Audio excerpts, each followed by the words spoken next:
understand. That is why diagnosis, assessment is such a critical part of the therapeutic process.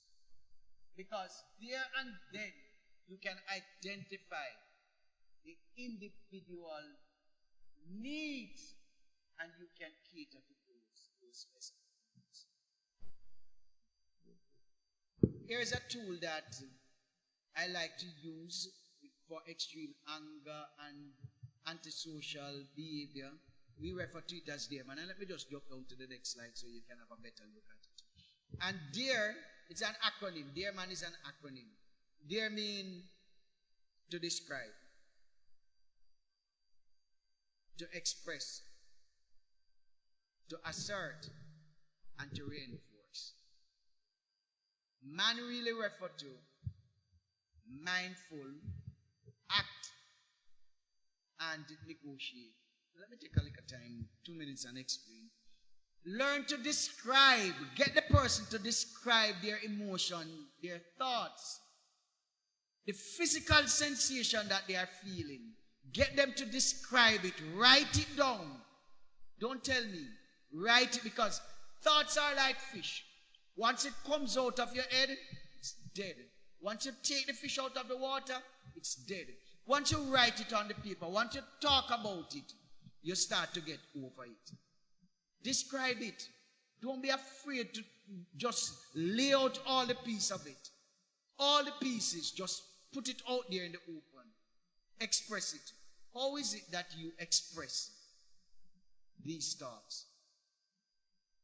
When you internalize it, how do you transfer that negative energy into a positive energy and use that for productivity? That is what express refers to. A transfer of energy from negative to positive. And assert really speaks to how you communicate, how you relate to the issue.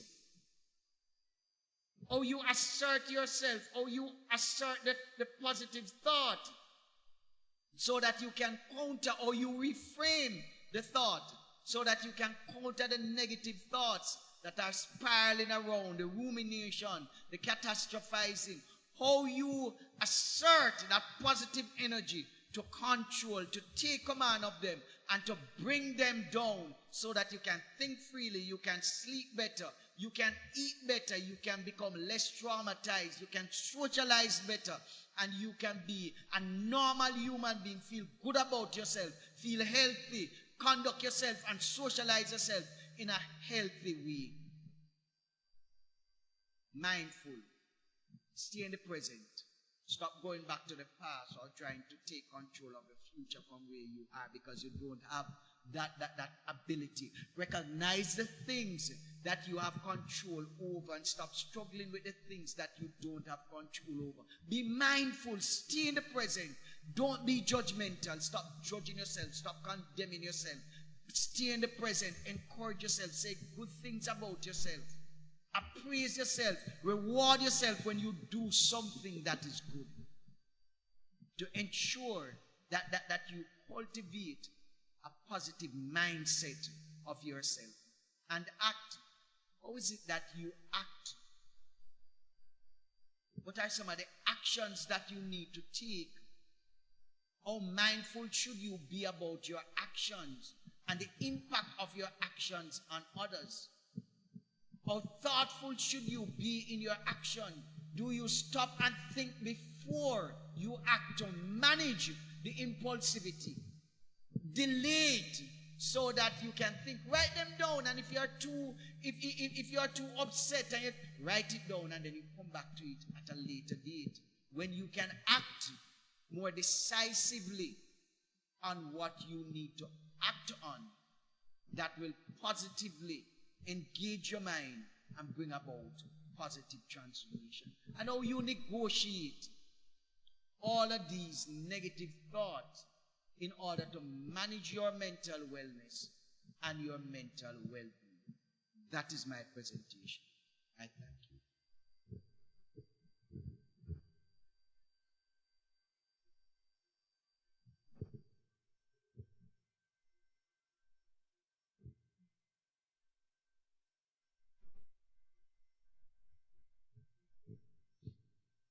Yes. Wonderful presentation. Thank you so very much, Dr. Emil. Thank you, participants, and I do trust that you have learned from this evening's presentation.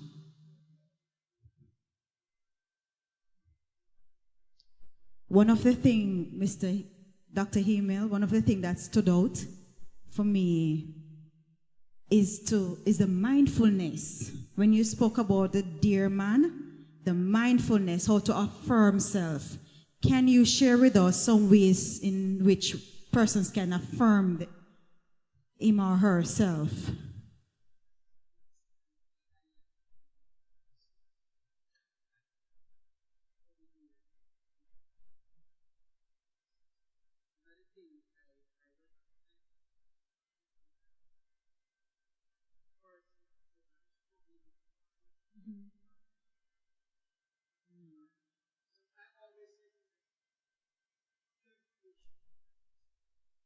Okay.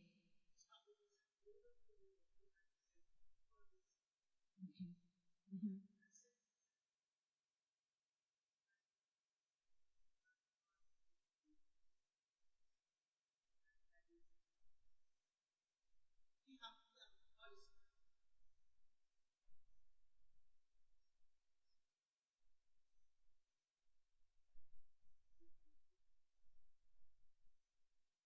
Mhm.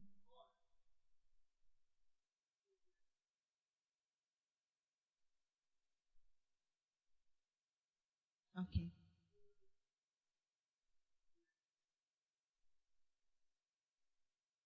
Mhm.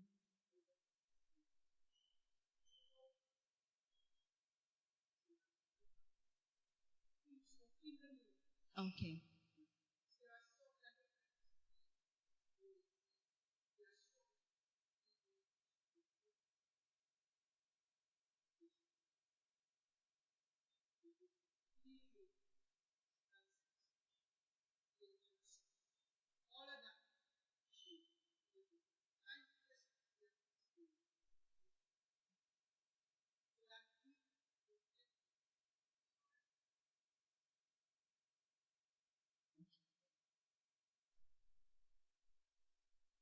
Excellent. Thank you so very much for sharing that.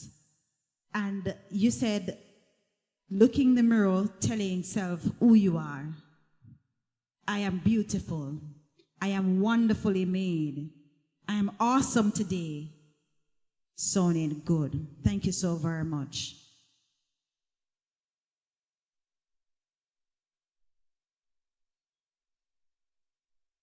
I'm seeing there's a question in the chat. Yes. Mm. Mm-hmm.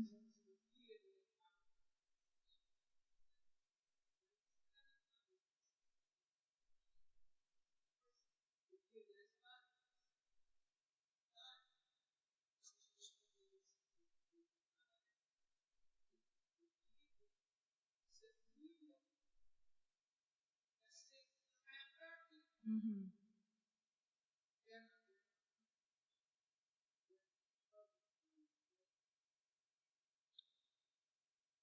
It's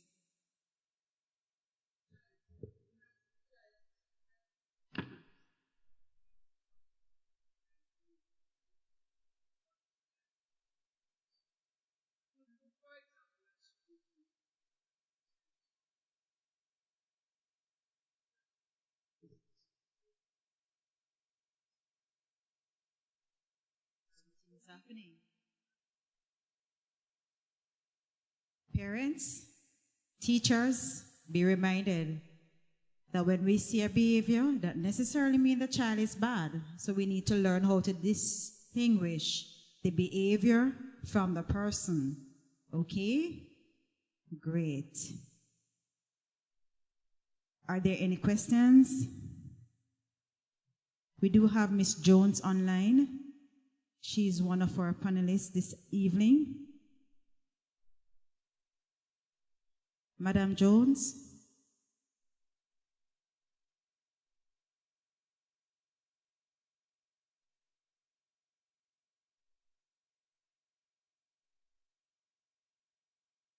All right.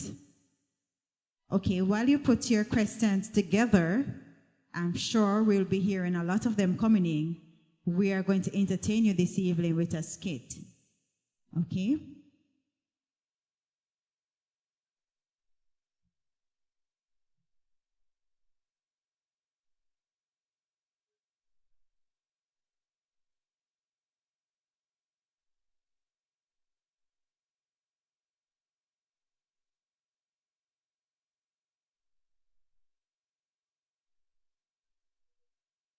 They're getting ready.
Okay?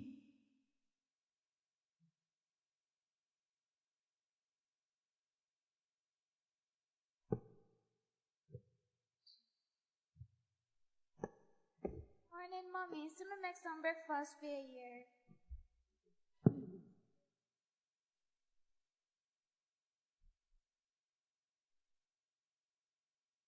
And when you go with this, this all cool. But mommy, look, oh, me take me time and make the food for you. Why you not like it? Because it's something called to work list, man. I'm not teacher better than this. Alright, mommy, sorry. Make sure so when I come home, the plate wash, the floor clean, and the yard rake up. Alright, mommy. Can't bother with this old man, you know, man.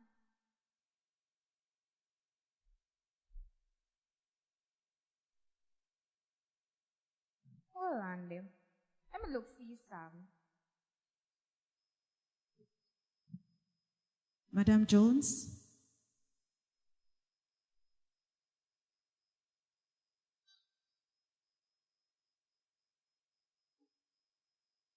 Madam Jones, can you hear me?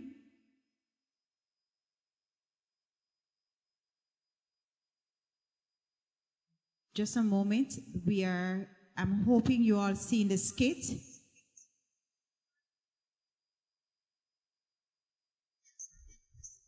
All right, great. As soon as they're through, I'm going to be asking you to share with us, okay?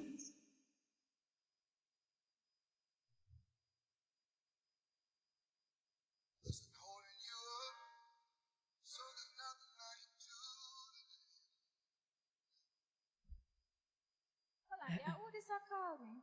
Hello? Hello? Come outside, come outside. Why? Just come outside now. Alright, may I come? What you say you want now? Alright, so we have one party for you all over this evening. Just make sure you're ready. You know, so my mother not make me go on a party. Girl, we never ask for your mother. Just make sure you're ready by 7 o'clock. Alright, me I go try. Don't try, better you come. Alright. With this and I'm gonna play more music, yeah. But me never left the little girl to clean up the place. Look how the place dirty. Little girl, me never leave to clean up the place. They dip on phone. Mommy, me sorry. Me sorry, mommy. Mommy, me I go to them soon. Me sorry, mommy. Me never leave to clean up the place. Me never leave to clean up the place. Sorry, mommy. Go on to your bed and not get no food. But mommy, me hungry. Mister, go on to your bed. But mommy, me. Go on to your bed.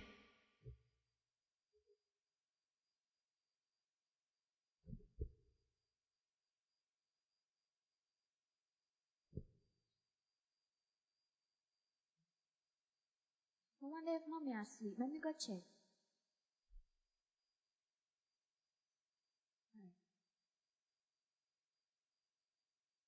Yeah, girl, I'm ready. Which part are there? Girl, with the run on part, run on kind of outside. Alright, may I come?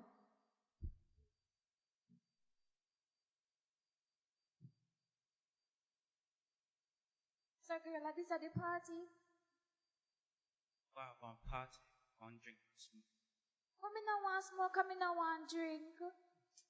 This is going to ease all your problem then. Me no want no rum. Give me water. Me No, give alright. it. This is not good. Yeah, this is not good. Drink this and you will feel better. What is? Just taste it up. Lord God, man, this bitter. What is? You don't feel better? Don't smoke the split here.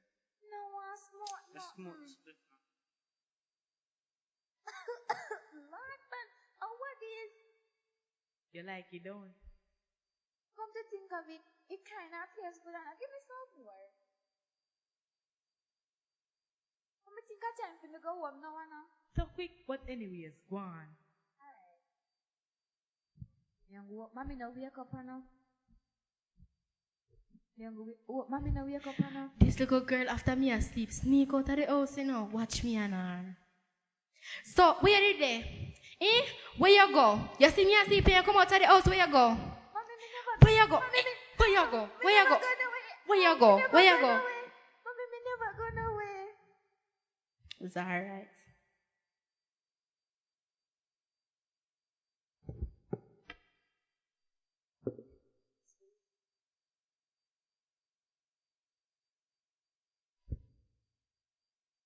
You see how them pick me and make me go a party and make me mother beat me. Them have to go down today. When you see how they make me mother beat me, can't make me go a party. Me not here with none now, no. But where that girl come from? Just stop being so over dramatic. Hey boy, you wait just to me, move. And don't say that to me. Girl, stop because you did want more. You girl don't say that to me either, and no move. Hey, what kind of something this no school no there? We're not supposed to do this. Hello, the Bible said, do unto others that you like them to do unto you. St. John 3 verse 16, for God so loved the world that he gave his only begotten Son, that whosoever believeth in him should not perish but have everlasting life. No one guy ever mercy God. Like, you can't behave some man, them is something and right. I understand, you need to understand the facts, say. I understand a peer pressure to certain things. But still, there is that man who named Jesus. Him had the problem. Him solve all of the problem them you have in your life. So you need to just give your life to Jesus. Him are the only one who can solve all of your problem them. You know, come to think of it, me actually want go heaven now. Me go stop. No, say you're right though. I have to stop now. Yeah. But first you have to say sorry. What me I say sorry for? You just go and push it so. Alright, me sorry. Alright, me I invite you to a church Sunday, first assembly of God. Yeah, from no have God, you know have everything. You know me actually know the church, then me go come. Yeah man, a real thing.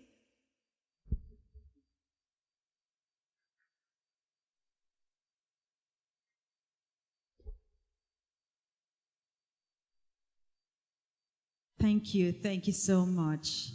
Excellent presentation. Wow, there was so much to learn from.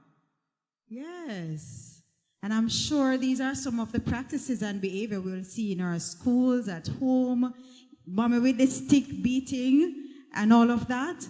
Yes, but of course, it's the very same thing Dr. Emil was talking about earlier, how we treat, how we parenting our children and how we treat our children and how we talk to our children. You heard some of the abusive languages, right? And name calling. Well, of course, we need to refrain from doing those type of things. But I'm going to be asking Dr. Emil to clarify a little bit more on the trauma impact that it has on children.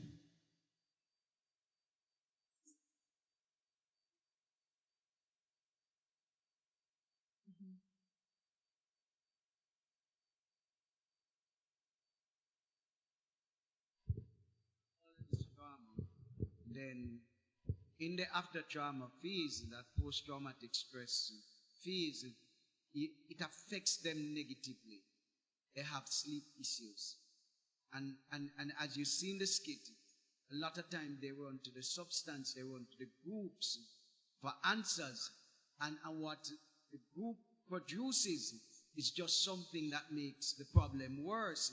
So these kids, they will have either hyposomnia or insomnia. What are hypo is too much sleep. So they sleep over 8 hours and they are still tired. They can't take themselves out of the bed because they are just drained. They are extremely tired after 8, 9, 10, 12 hours worth of sleep. They still want to sleep. Insomnia is when they can't sleep for 8 hours. They struggle to stay asleep. 4 hours of sleep and they are up and they can't sleep and the thoughts are just racing all over the place. They have nightmare. They're jumping out of their sleep. And it can lead to a manic episode or severe depression, major depression or anxiety. It can affect you in so many different ways. It can affect you biologically, it can affect you psychologically, it can even lead down the road of schizophrenia because it persists and it persists and it damages the critical areas of the brain. And so you find persons having schizophrenia, things, different mental health struggle. And so it is important for us to understand how we take care of kids.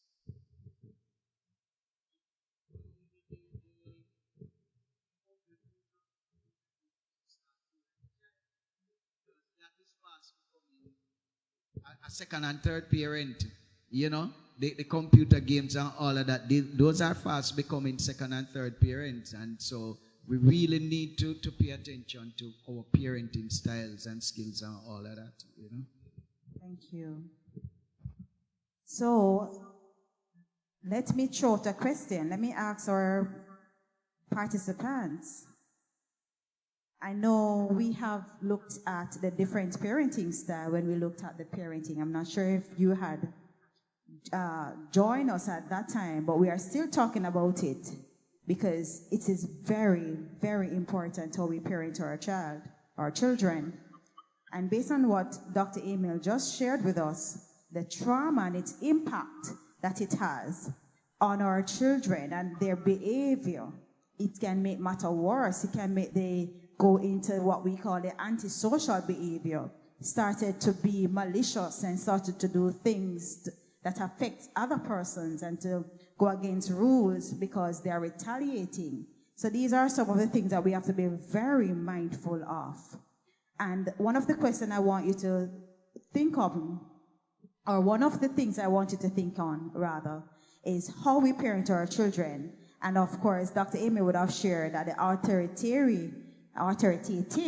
parenting style would be the most effective one, and that will help to give the child a say, right? So if something is hurting the child is able to express that hurt, so he or she can get the help and the support that is needed. Madam Jones, are you still with us?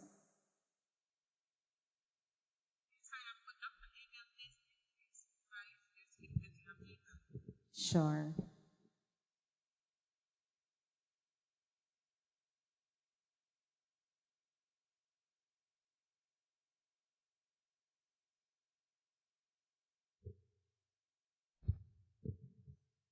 Is it better now? You can go ahead, please. Thank you so very much for sharing with us.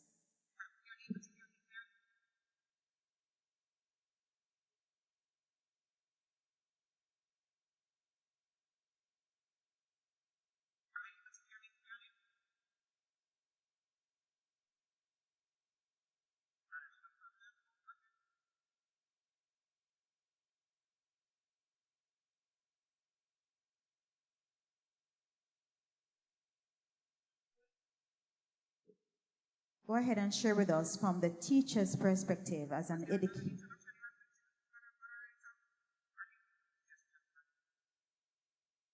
I'm not sure if you're hearing me.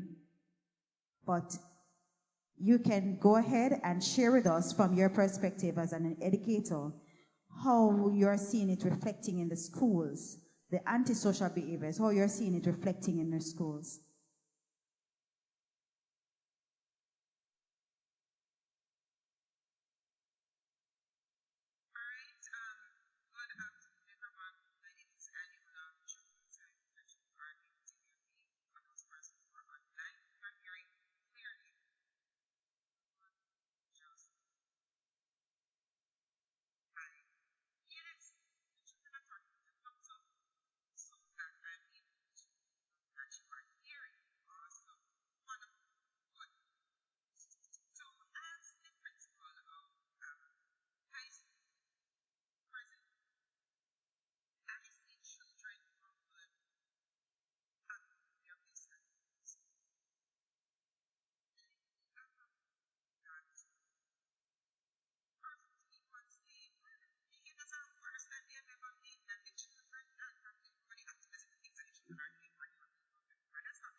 Sure. Can you hear me now? Thank you, Madam Jones. Real talk. Sharing with us what is happening in the schools and how the children are seeing the things and how they are understanding the things. And of course, your role as an indicator to help them to process these things that they are learning and behave and acting out. So thank you so very much for sharing that with us this evening. I also noticed that we have Dr. Winter on the platform, and psychologist Simon is also here with us. And I'm going to be pulling on you two gentlemen to share with us your view on the antisocial behavior.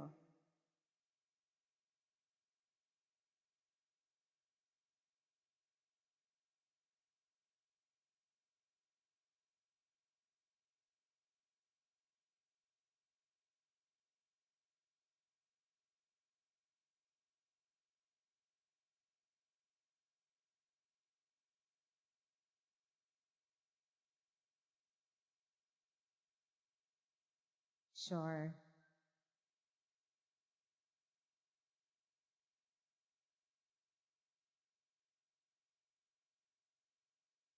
Could you mute your mic, please, for those who are not asking a question at this time? Madam Jones, there is any question directly into Principal Jones? Any parent, any teacher, any guidance counselor? Yes.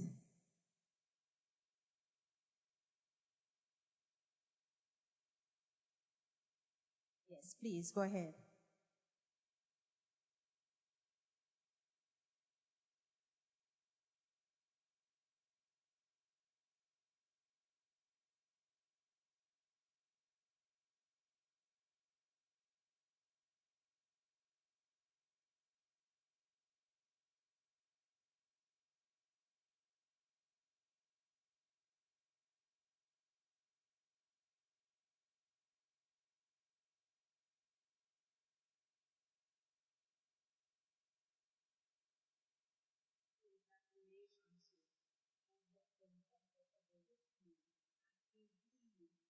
How it is.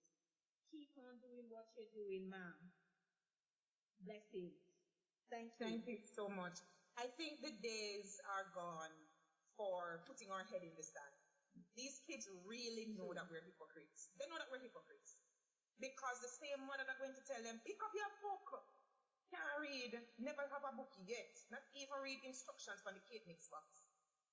The same person say, you lie, you wicked me. It's the same person telling them, tell us, I'm in a day. Tell your father say, never get no money, you know. And the kids know. They have seen it. And they are disgusted by it.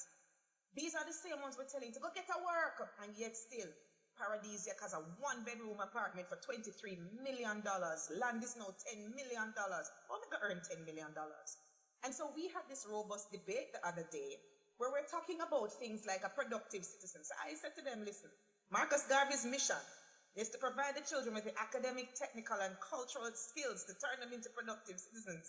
So me got to take up my fast self now, as anyone is want to do. I'm tired to tell them the principal and they for my birth certificate, you know. We just try, make sure the school no bun down and the kids them work and the teacher them. All right, yeah? And I'm saying to them, so hold on them now. If Marcus produced 200 scammers, and them scammer they now learn how to invest the money and turn it over into some car mart, supermarket, wholesale. Because you know, so Mr. China will own the whole of St. Anne's Bay. So we're going to just buy a little piece and renovate one of those and they're going to be the only black-owned enterprise. But we know so the money now will come straight like that. We're going to just straighten it out over time. Are you trying to tell me that we did not produce some productive citizens? Because when me buy my markets, and you buy your Crown, we have to buy gas GCT upon that. No, we can floss like that and buy the Hennessy's by the bottle and the Tennessee whiskey, and we can water them down with the champagne like that, and we party all day, every day. The money goes back into the economy. So are we saying that these persons are not productive? One answerness I go open up another people in meeting. Some saying them productive, some say them not productive, some say them productive, but that's not the kind of person. Some say, hold on, they know. Who are you going to be more proud of? The pitney we can stop and give you a Juta drive to carry all your students to the stadium, or the one that say, now go do the scamming and push the cart down at the wholesale. But the one that push the cart might have the first taxi, you know, and the one where they give the Juta tours drive for free never got his money straight. You see, these are the things that kids are talking about, and they're answering it for each other, with each other, and the adults step back and give them 10-acre property to have these conversations and teach each other and come up with their own moral code. That is where we're having problem. And so when you do the research on leadership, you can't step back and give the children all of this space to come up with the answers on their own, because again, conviction gives you courage. Miss me, shoot you and kill down to the dog in your yard, the puss, the fish, because I'm that convicted that you offended me. Me not take no talk from nobody, so me no business go turn no other cheek. Which cheek? You not get a chance to even come close to box me once, much less twice. And I am certain of that. And they see Christians who are some of the most unhappy people with the lean boot and the come to Jesus hat. And when they go to church, they cannot sit down in that person's seat. And them not going back. That is what our children are seeing right now, and the adults are not awake. And they will never listen to you because they not like you. Them say you don't even like yourself. You don't like each other, the way you look at each other and talk about each other, and the way you treat people. But their friend who is in a gang will die for them. How do you compete with that? And so, like I tell the staff, as a school, the teaching staff have to be the biggest gang ever. Blood in or blood out. When you come on my register, you're mine. We'll kill somebody for you. But we'll kill you too. That's why they put markers between the cemetery and the hospital. And they have to know that I've got you. Ride or die 24/7, because I'm competing with a gang leader that's going to recruit my girls and my boys. And they will give them food and they'll take care of them and they'll make them know I will go to jail for you. That's the conviction, that's the relationship that we are fighting against. Nobody is in love like two 12-year-olds. I'm telling you, you don't love your husband like an 11th grade boy love his grade 9 girl. You don't love your husband and your children like two 10th graders who are in love. Romeo and Juliet have nothing on them. And that's one of the things that I want us to be aware of, that the relationships are happening, that the value systems are being created, and the conviction that is driving the behavior that is giving them courage. We have to influence that. And it comes back down to relationship. So teachers cannot be in the staff room and the children are on the playground. How else are you going to know what they're talking about? We can't separate. The more that we separate ourselves from the children, we give the devil a bigger playground, and no amount of devotion for 45 minutes. We pray over the children, but we don't teach them gospel and scripture. We don't teach them principles. We rather lay hands on them than put something in their head. And that takes the conversation. So as you have the conversation today, just remember, relationship, relationship, relationship. Relationship. Thank you so very much. Excellent. The key to make it work. Relationship.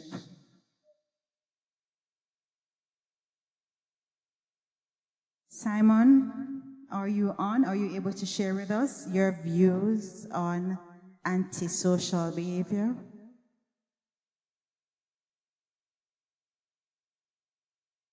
Hello, good afternoon. How can I come on a bit late. Let me apologize for that. But how can I talk after Miss Jones? I think that she said it all. And one of the things I love about her, I was just saying it to my wife, is that she's real. She is not going to mince words. She's going to say exactly what it is. And I was in the classroom taught for 15 years, and these are some of the realities that I encountered. And what she said about forming a relationship with our children, it is going to be paramount. And one of the things that I believe that we are doing is allowing others to form relationships with them instead of we taking up that mantle. And the church has a responsibility. Well, all adults have a responsibility. Sometimes I have to be talking to the taxi drivers. You can't carry the pretty them and play that kind of music. You can't drive like that without no regard, and you're driving in a school zone, things like that. So each person has to realize that they have a responsibility. But the antisocial behaviors that we are seeing is what it is manifesting itself in the level of crimes that we are seeing.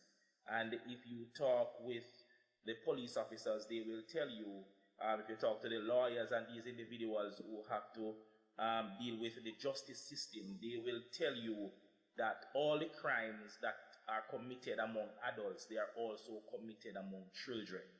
Children as young as 11 years old. And that is scary. So it is going to be important. I'm quite certain that Dr. Emil would have talked about, normally we use terms as Jamaicans, such as antisocial, antisocial, which persons are making reference to not, they are more introverted and they don't like talking to others a whole lot and so on. But that's not the real meaning of antisocial. That's asocial. Antisocial are persons who have no regard for others. They will manipulate, persons who will go as far as to even kill if it is necessary. Some of these individuals, they don't respect personal space. They don't respect other people's rights, things like that. So these are just some of the behaviors that they exhibit. And so, again, as adults, we have to see our best. And one of the things that Ms. Jones said that I have always been saying is that we have planted the seed a long time ago. We have been watering the seed. And then we are asking ourselves questions such as, what is happening? What is happening? And then we call our young people the generation of vipers, but we are the ones who created the vipers. Therefore, we need to now see how best we can plant a different seed, water a different seed, so that the next couple of years we can get something different. So that's just my small contribution to what is being said.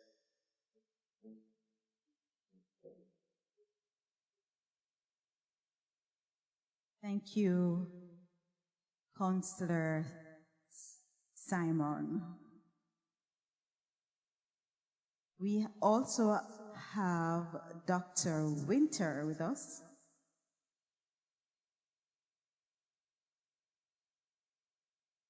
Hello, can you hear me now? Mic check, 1, 2. Sorry, I had a challenge hearing that. Go ahead. Try again. Try again, Dr. Winter. Yes, just wanted to check. I'm hearing you now. Beautiful, beautiful. And since you were calling on me just now, repeat the question and must, from the work that has been going on since I got in and probably definitely before. So good presentation. Madam Principal, when she speaks, she just awe the room and myself. She speaks words of wisdom and keeping it real.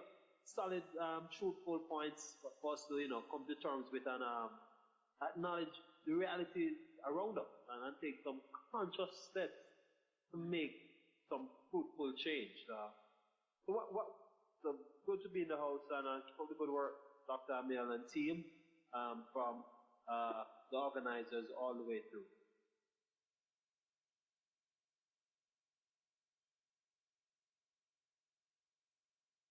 Sir, could you share with us some guidelines for parents who might have a child or children who may be behaving in a certain way? Dr. Winter, are you able to share with us? Yes, just processing as you act. So, children acting out disruptive behaviors, you want to categorically, look at them in that fashion. One of the key things we want, and I generally encourage parents to understand, where is your child at in that developmental span, and do a bit of psychoeducational parent, understand, be able to expect what are some behaviors common to children during this particular run of the mill in terms of are they between 10 to 12, 12 to 14, 15 to 17, etc. And be able to say, what I'm facing is not, in some instance, beyond normal or abnormal per se. Also understand what are some of the key resources that will be needed for you to overcome. Mental health support is important. Getting someone in, a third person, does help, provides kind of a fresh insight. And so don't run it at it alone. Many times you find that the head-on approach doesn't work. And while we can appreciate mannerism and respect, and we're not double down on that per se, but just not push ahead to get into any confrontation. Because we have seen where parents get into that conflicting kind of exchanges. Many times it forces the child out. And we see a number of children reporting missing. When they look at it, it's the difficulty at home, cannot manage the roles, by the rules, and so they end up deciding to say, all right, then now see a mommy or daddy goes anymore and go out to some other means, which is not ever a comforting thing for our parents. So even to our parents, before we get there, build that relationship, build that love and bond. Take time to play with your children, take time to reason with your children, take time to socialize with your children. Not that you're looking for your children to become your best friend. They should see in you a confidence that they can relate any difficult challenges, be involved with your school. Let them see that kind of partnership is not just at home, but at school.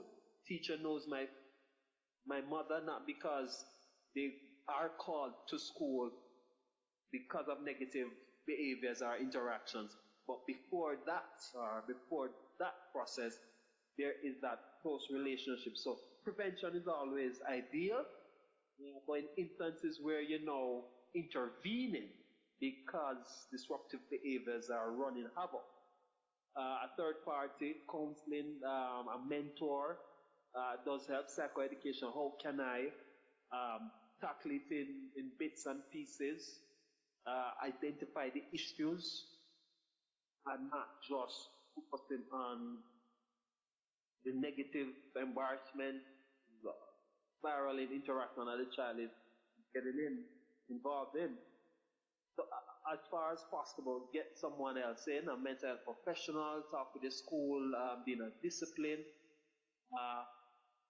Sure, you want to appropriate consequences for undesired behaviors, call it punishment. If you don't do this, then take away privileges.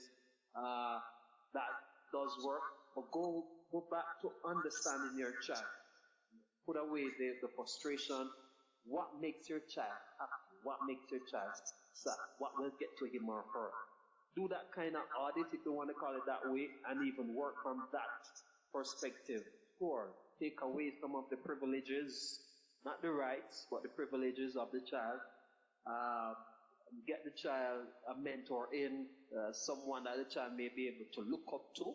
Not that you have lost the battle, but you are winning the battle by choosing the right person to fight with you and with your child. Just want to share those points. I see Madam Jones' hand is up. I don't know if she wants to add to the conversation, but that would be a few words as we share. Absolutely. Several of the points you would have hit on. I think the primary thing is a lot of us do not know our children because we're waiting for the children to volunteer information to us. Many of your children won't. You will have to ask the right questions.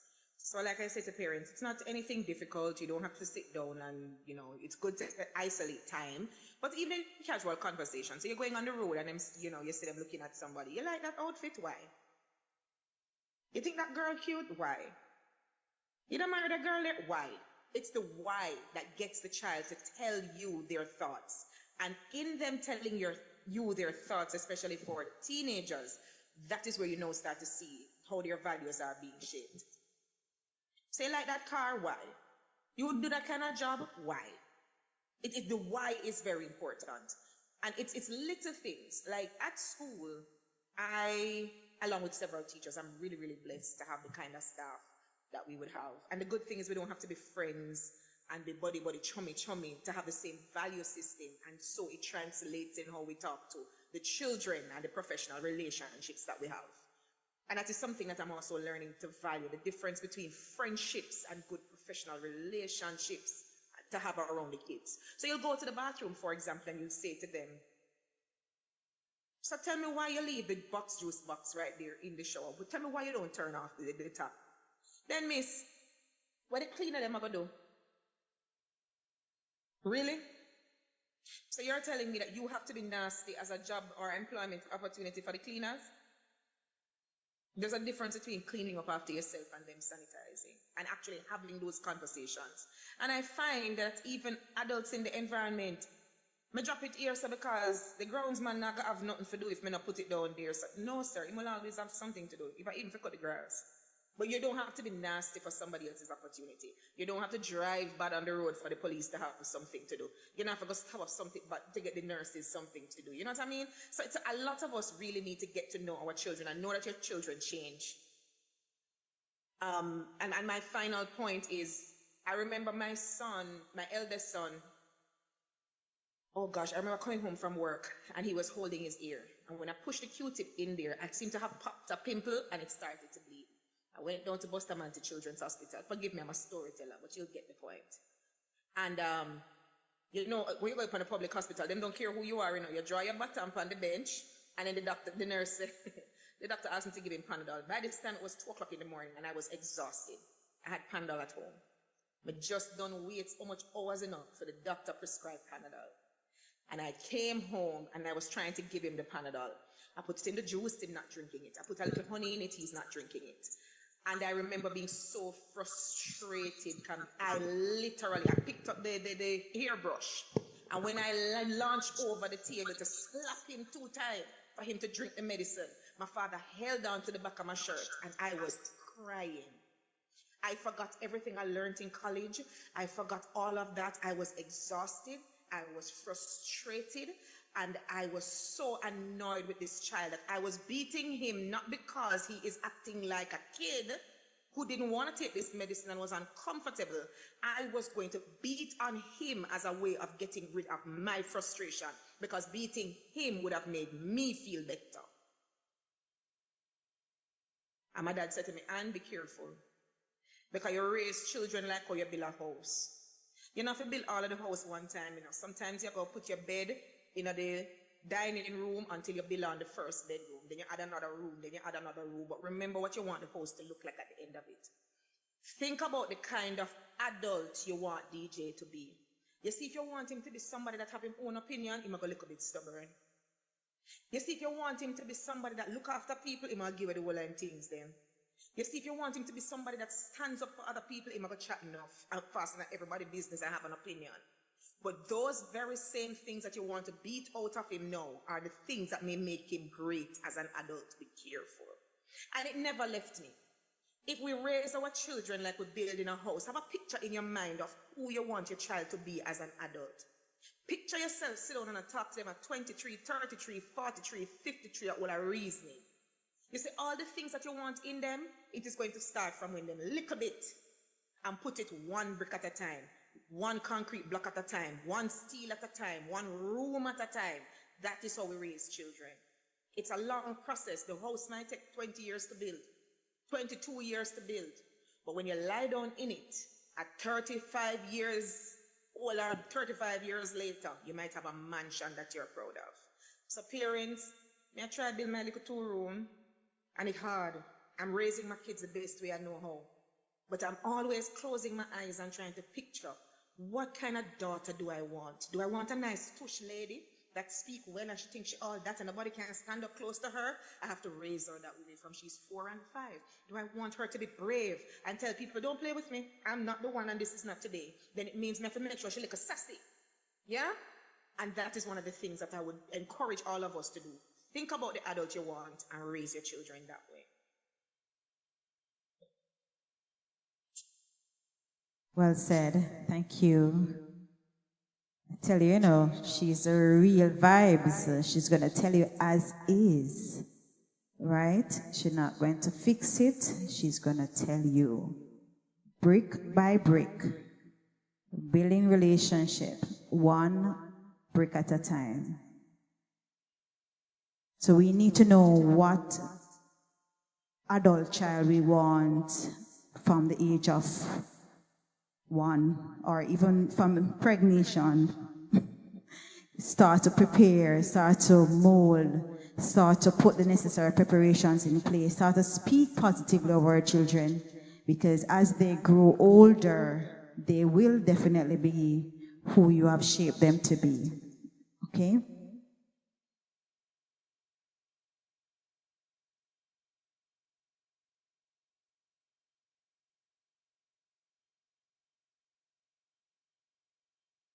Excellent evening, is it?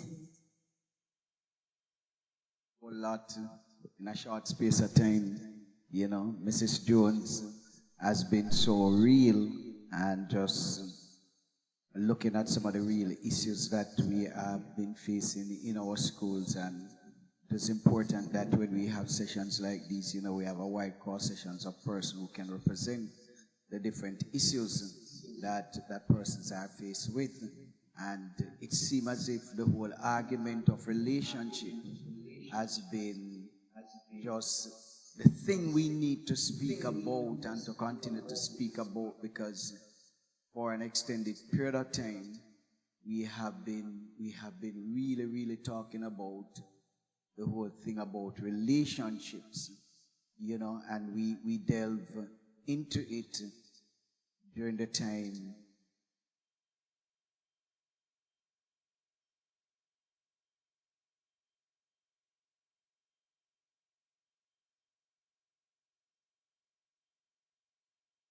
and we have had several parenting workshops where we have been looking at relationships, and more so now when we listen to the person who has been in it and a part of it, we recognize that we need to just help parents to understand how they build relationships with their children, because that is such an integral part of how we develop a better society. It's just a critical tool for building a more productive society as we go forward and as one generation transfer or changes or pass the baton onto the next generation. Extremely important. Thank you, madam. Well done. Great evening. Thank you. We have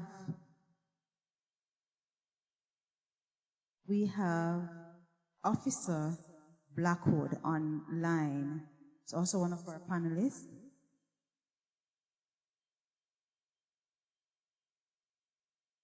Officer Blackwood, can you hear me?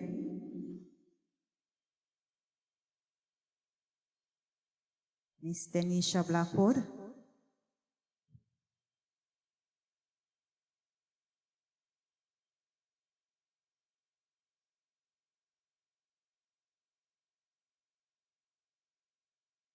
Okay.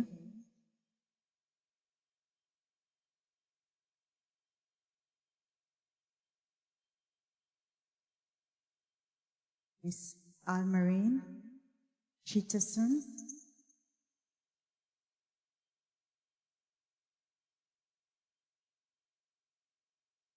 Anyone wish to share with us based on what you have learned and you want to just tell us your takeaway? You can go ahead, please.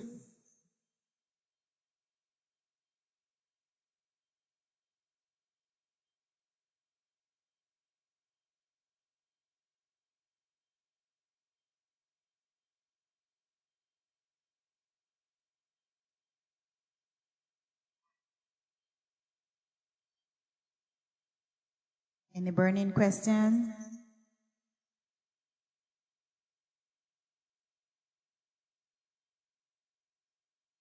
Okay. Thank you so very much for joining us. Thank you so very much for joining us this evening.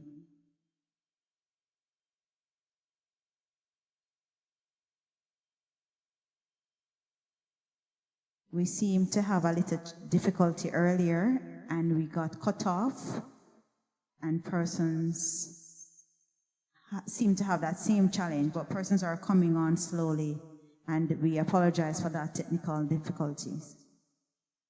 Or I have with me Miss Bishop. She's going to share with us her view on the topic. Thank you so much, Madam Moderator, Associate Counseling Psychologist, and ABRA Moderator. Thank you, Pastor Emil.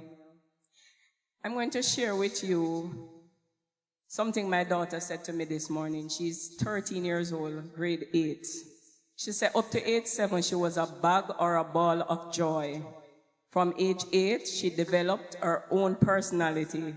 And between 11 and 12, she was stressed, preteen angst, and I asked her what angst mean. And she said angst mean trauma, depression, drama, bad vibes. She said that at age 16, she will continue to be a peak of stress. Right, and greater teenage angst. And then as she gets older, she will be settled. So that is my daughter, Zion. The reality is, our children are different from when we were growing up. They have their own mind. They're more learned. They're aware of their rights. My children will say to me that they rest their case. Yes, I have 5 lawyers, right?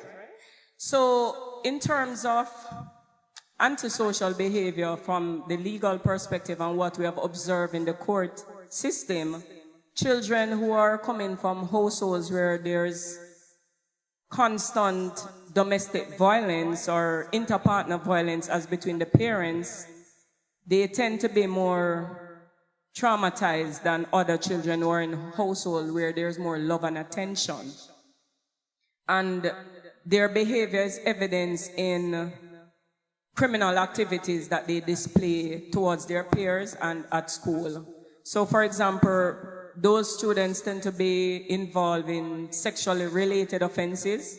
And in Jamaica, the age of consent is age 16. A child under 16 cannot consent to any form of sexual activity.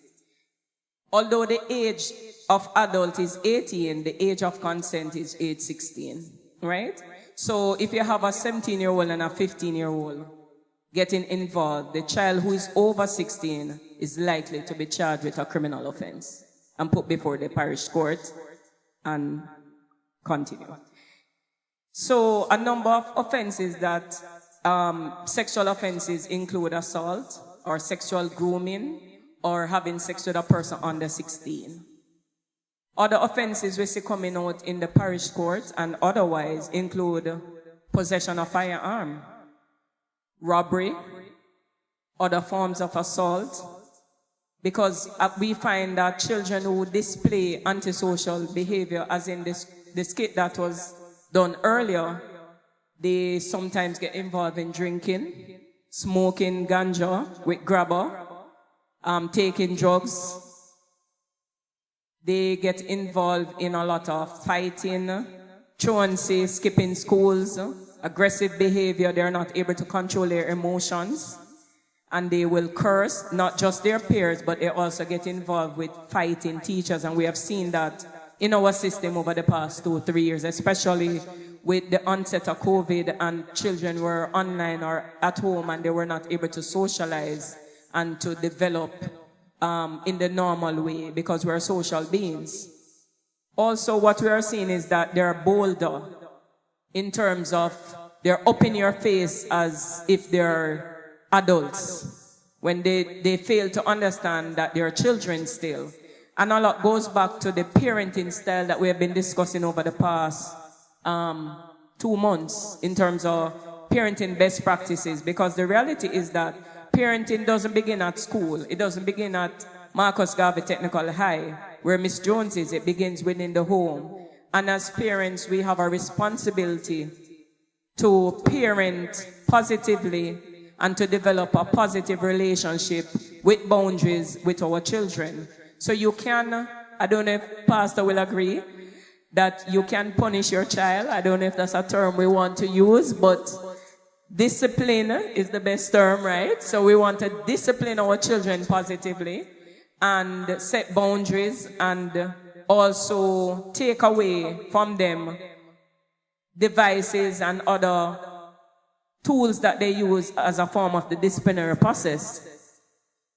Parents also need to be involved with the school system. It's a partnership, meaning go to the parent-teachers consultation, whether it's online or face-to-face. Know your child's teacher. Know your child's strengths and weaknesses in terms of their academic performance.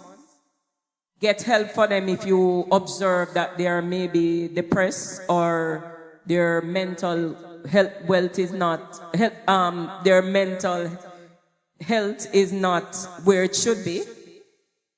Observe your child. Know their friends. Know what they're listening to, the music that they're listening to online, the games that they're playing. Get involved and set the boundaries. Antisocial behavior shows itself in the forms that Dr. Emil spoke about earlier, or they can be extreme where they're withdrawn. They don't talk, they don't socialize, they don't have any friends, or they're promiscuous, where they're very open and they're out there and they know more about various positions than you and I who are adults know about. So have the conversation with your children and discuss sex. It's a reality that faces them daily. They have friends who are sexually active at early as age 10. So have the conversation with them. Don't allow the internet to grow your child.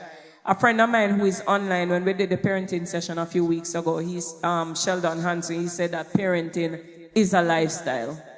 And if you are not ready to be a parent, for those who do not have children as yet, don't be in a rush to be a parent, because it's a full-time position if you want to do it properly. We're not perfect, but if you want to groom your child according to the scriptures and in the way the child ought to be grown, you need to be very involved, very hands-on.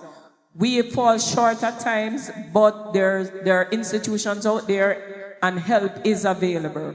And for us, why we do these sessions, we care about our children and our young persons, and we want to educate and empower others. This is part of our ministry, and therefore we take the time out to plan these sessions to help all of us to be more informed and educated. I'm available for questions. I now turn over to our moderator. Thank you. Thank you so much. Parenting is a lifestyle. We don't, someone once said, when we're pregnant and we go in to have baby, you don't come out with a manual as to how to get it right. Right? It's individualized, it is personal, it is a process, right? And all of that comes with relationship, building relationship, talking to the child, guiding the child, even from the womb, and helping the child to understand, I love you. I am here for you. Madam Jones said, I have your back, right?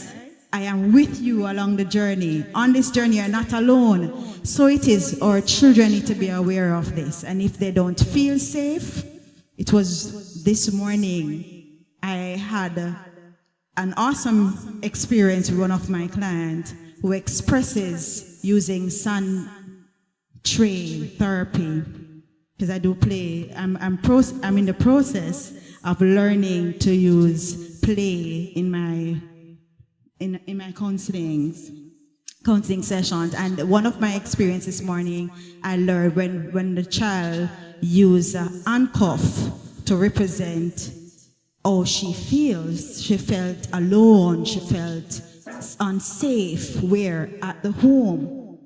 So it's very important how we allow them to express themselves. Even at home, allow them to express. That's the only way you're going to know what's happening. That's the only way you're going to know how to help these children. So it's very important. And as it was said, that antisocial behavior it's happening. It's right there. It's right there in our home, in our schools, in our churches. It's there. The children are behaving, the children are acting out. It is right there. But help is here. Help is here. The 360 training, 390 training, the Bishop Foundation, the counselors, even on the platform this evening, we are here to support you, to guide you along the journey, to stand alongside you. If there's no questions. And in addition to that, Madam Moderator, it's the whole thing about a lot of peering coming from the old school, have a lot of traumas that they are carrying, and they have nowhere to filter it. So all of that trauma is dumped on the child or the children. Understand? And so they go into the schools with this abundance of traumatic experience, and they see that open space as a filter or filtering environment, and they dump all of that crazy amount of trauma into that environment, and it just explodes.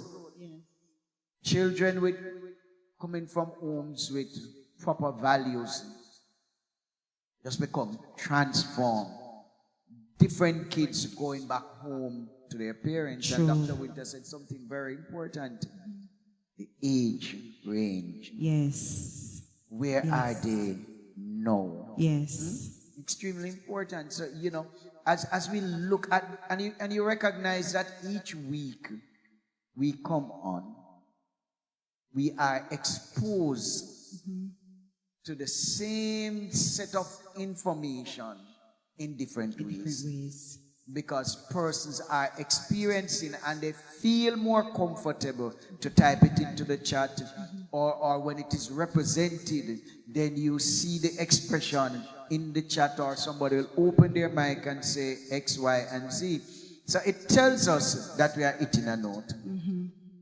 Yes, it tells us. And so one other thing I want to say to parents is expose yourself. Feel comfortable to expose yourself to something that you don't know. Parent Teachers Association, the meeting, it is a good place to start. Yes. Start listening to your kids more. Sure. Just feel free to listen to them and to apologize to them and to allow them to know that you did not know. Because a lot of parents are afraid to say to their kids, I did not know. But feel comfortable to say to them, I did not know. And they understand. And they understand. They can relate they to can that. relate. You know? So that is something that we need to pay attention to in closing. Back to you, madam. Sure. Thank you so much. One of the things I've learned, Dr. Emil, parents perhaps think of themselves too big. They think that they should be in the known of, they should know everything. And if they don't know, they're afraid to say they don't know. And if they're wrong, they're afraid to say, I am sorry. But until we get that as parents, to come to that understanding, that it's okay. It's okay to be vulnerable. It's okay to say, I'm sorry, I didn't know that. Thank you for helping me to understand that. It's very important because as Madam Jones, it is.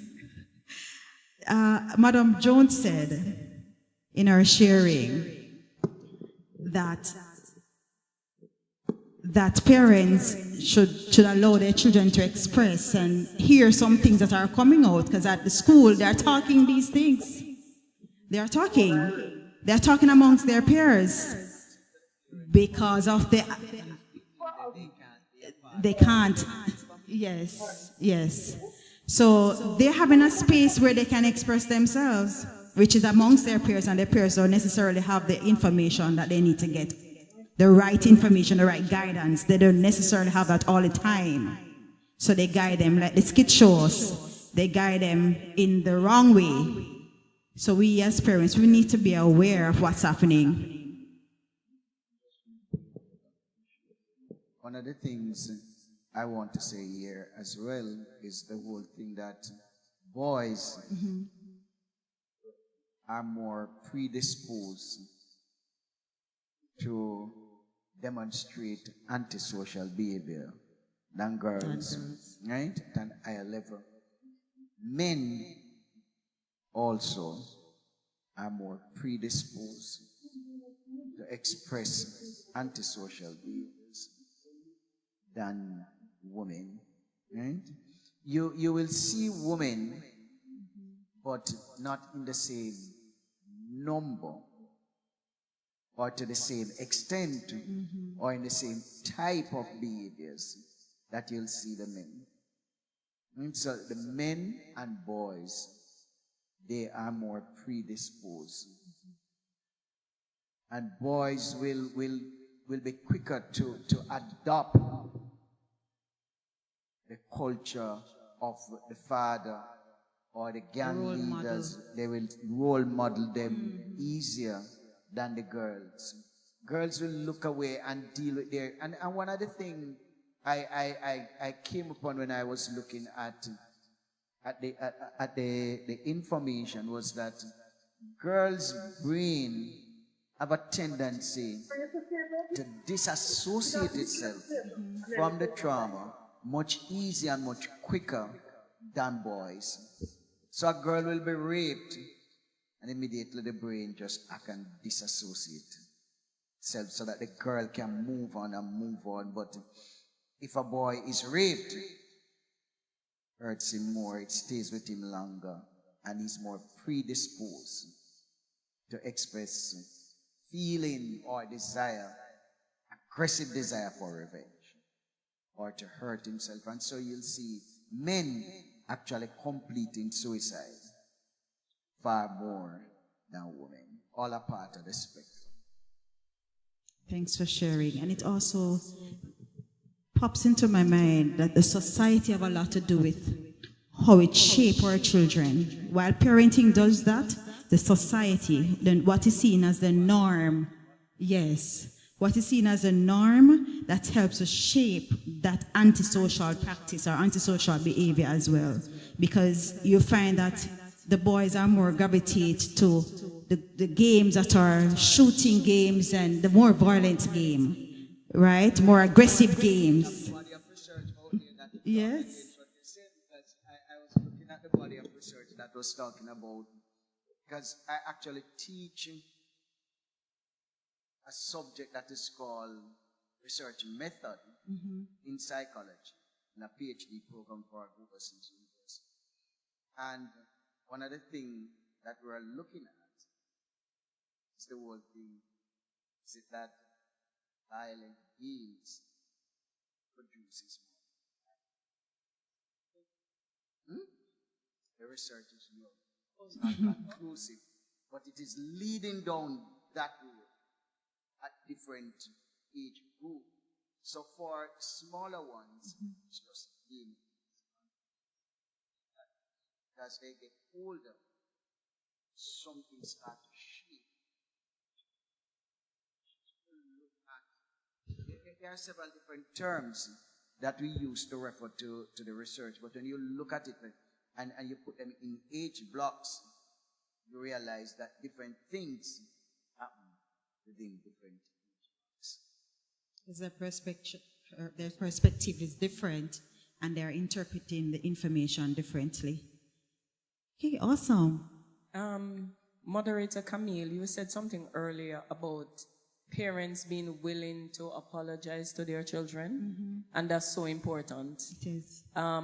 I took a trip to St. Elizabeth with two of my children at the time, And my son shared with me that he was being bullied at school, and this is like over 7 years ago. Mm-hmm. But he just chose to share it on that trip because I didn't notice the bullying. And I guess he probably felt more comfortable sharing it at this time. Mm. Right. And he blamed me for doing some stuff that I should have done and stuff that I failed to do and so on and so forth. So instead of getting defensive, I listened to him. And of course, I called Dr. Emil to get his advice.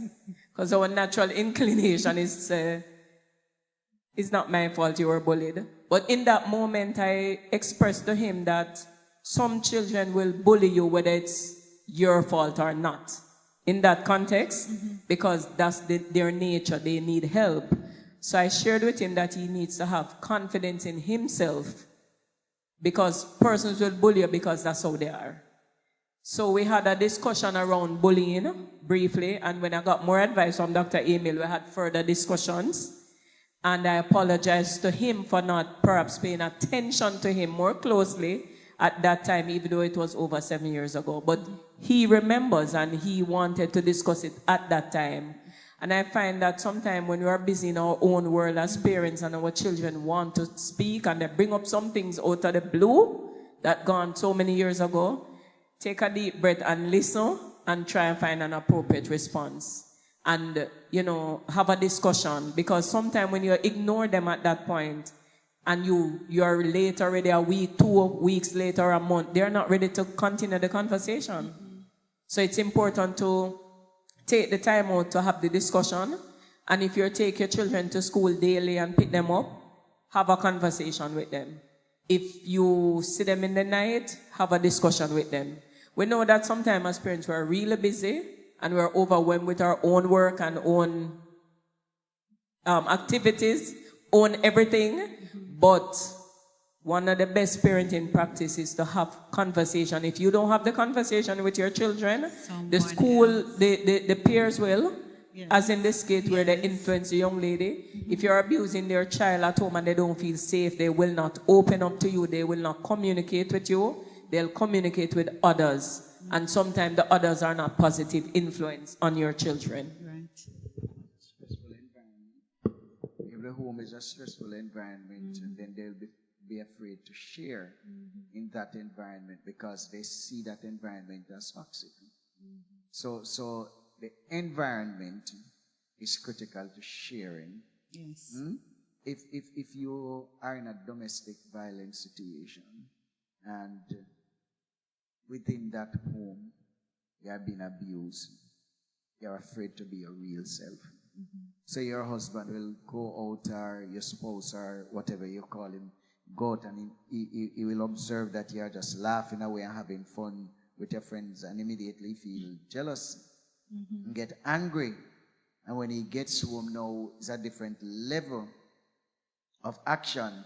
Why? Because the home is an unsafe environment. And so your children a lot of times feel unsafe in that home environment. And when you see them at home, when you see them on the road or at school, at play, they are a different set of human beings because the home for them is unsafe. You know, so these are, and as I said, and I keep saying it, that listening is one of the most important things to demonstrate. You can give your child all the gifts you want, but you never stop for a minute to listen to them. The child feels that they have your attention. No, there's no distraction. You're in the car, just me and you. You must have listened to me now. Right. It's a listening environment as against when you're at home. You have to take on your parenting responsibility among all the other things that you do. So they look at it. You don't have time for me. But here is it now. We are here, but they are a million miles from home. And we can't let it all off on you. So they feel safe. They feel that they have your attention. They feel that you're more, you have a greater proclivity to listen. So they are very tactful too. Does listening say, I care? as you were speaking, Dr. Emil, my 3-year-old would say to me, when I'm on the phone doing work, Mommy, zip it. Talk, Mommy, talk. Me. He wants me to talk to him. If and not whoever that is on the line. Me. Talk. You sure it is something? Talk. As in, talk to me about this. This is what we want to talk about. So it is. They want our attention. And they will see you on the devices. Yes, you're working. Yes, you're doing things that is important, bringing the money and that kind of thing. But they want to talk. You could say to them, give me a minute. As soon as I'm finished with this call, I will talk with you. Or if you know that the call is not as important, you can call back the person, ask the person online to give you a moment, you will call them back. But when it's time to talk, you have to give them your undivided attention. Not doing some things while they're talking, but stop, listen, respond. They want you to talk, and they want to talk to you. It's an awesome evening, and I thank you so very much for sharing with us this evening. All our participants, we are grateful that you were able to join with us this evening and to be a part of our presentation. If there's any question, please feel free to ask, and if not, then we are going to be closing off. Anyone?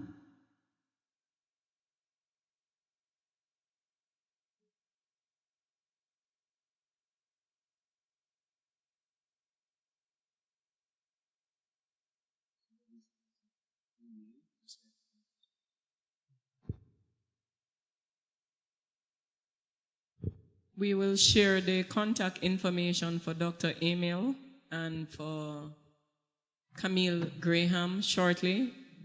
The information will be shared in the chat. If you have any questions, kindly raise your hands. In the interim, whilst Camille types the information, in May, we'll look at the impact of domestic violence on student academic performance and exam results. And in March, we'll be looking at grief management and conflict resolution. Grief counseling, thank you. And conflict management and resolution. Any other topics, Doc, that you want to share? We will be having a marriage retreat, sometime in June, late June. And that is as a result of the session we had on reigniting the sexual passion in marriage. So there is a demand for that. We will also be revisiting in April Parenting Best Practices Part 3, and we'll be taking it from a different angle.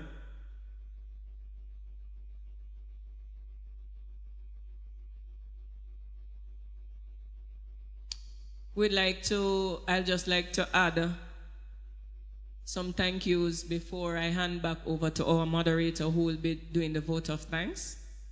Thanks to all the Kiwanis Club in Division 24 and in the other division members who are online, Kiwanis International, members of the diaspora, all the educators who are online, teachers, members of the Kiwanis Club of the Garden Parish, all the Dean of Discipline, the guidance counselors. I hope you found this session interesting. I'd like to thank all the members of the Jamaica Constabulary Force in St. Anne, St. Mary, and throughout Jamaica who are online. All the pastors, ministers who are online, persons who are overseas online as well. We appreciate you coming. We were an hour late. We had technical challenges which we're still having. But nonetheless, we pray that you find the session interesting. And we look forward to the continued partnership with you in terms of our session. Dr. Emil will share his contact information again verbally. And I'm Anne-Marie Bishop, attorney at law. All information is being shared in the chat.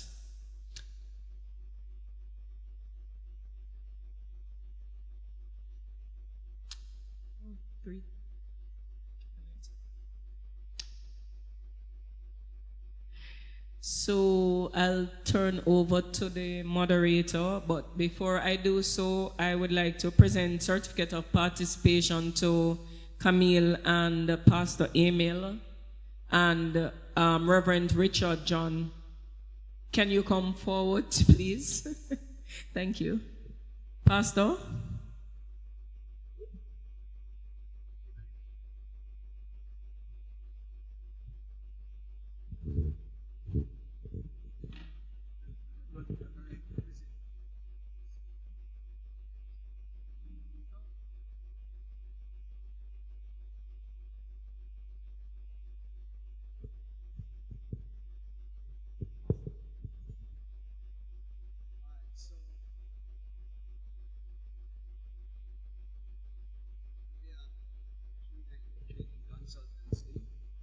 Bishop Law Foundation, let me take this opportunity to present this certificate of participation to you, Ms. Ann Bishop.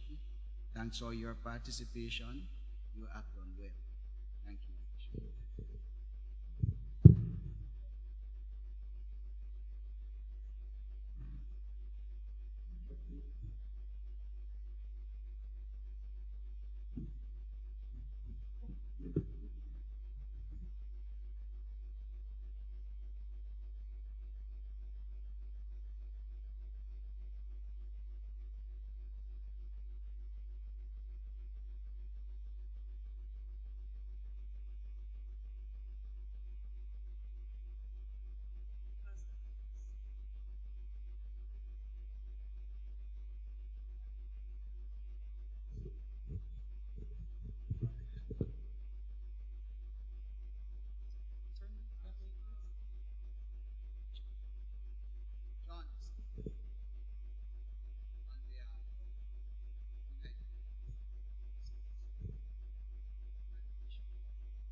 Yes, sure.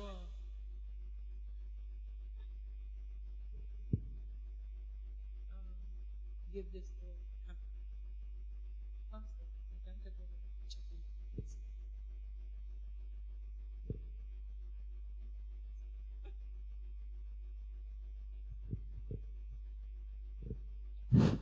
On behalf of 390 Training and Consultancy Services and the Bishop Law Foundation, let me take this time out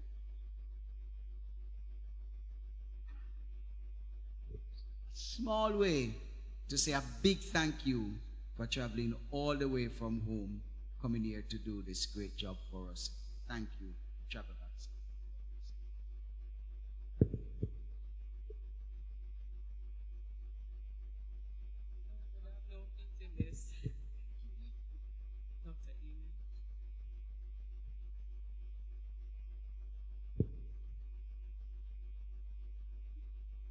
Thank you so very much, Dr. Emil, for giving us good food.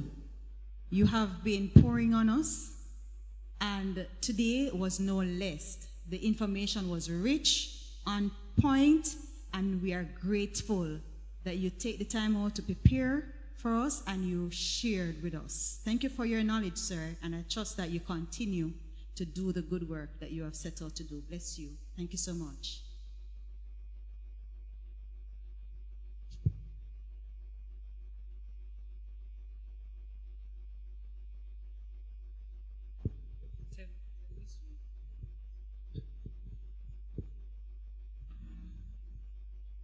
Thank you, participants, for sharing with us with that brief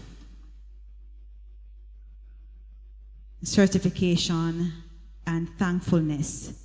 Ms. Jones and other panelists will get their certification at short notice or in short order. Thank you again for taking time out to be with us this evening, and we are indeed grateful because you could be otherwise minded. It's Sunday evening, and I thank you so much. And we are going to be closing with prayer. Dr. Emil will be praying us off, and we look forward to see you again in the next online session will be in the next 2 weeks' time. God bless you. Shall we pray? Father, in the name of your Son Jesus, we thank you for your goodness and your love. We thank you for your leading throughout this presentation. Thank you for all those who shared, those who were on, and those who extended the patience to wait to be a part of this process. Thank you for the moderator, co-presenter. Thank you, Lord. Guide her as she travel back home. And as they travel back home, be with them. Bless them, we pray. We tell you thanks in Jesus' name.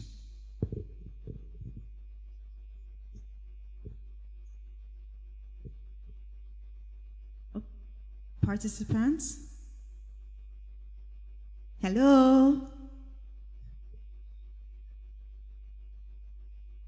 Are you still there? You can say hi. You can open your mic. We'll allow you to open your mic at this time and just talk back to us. That's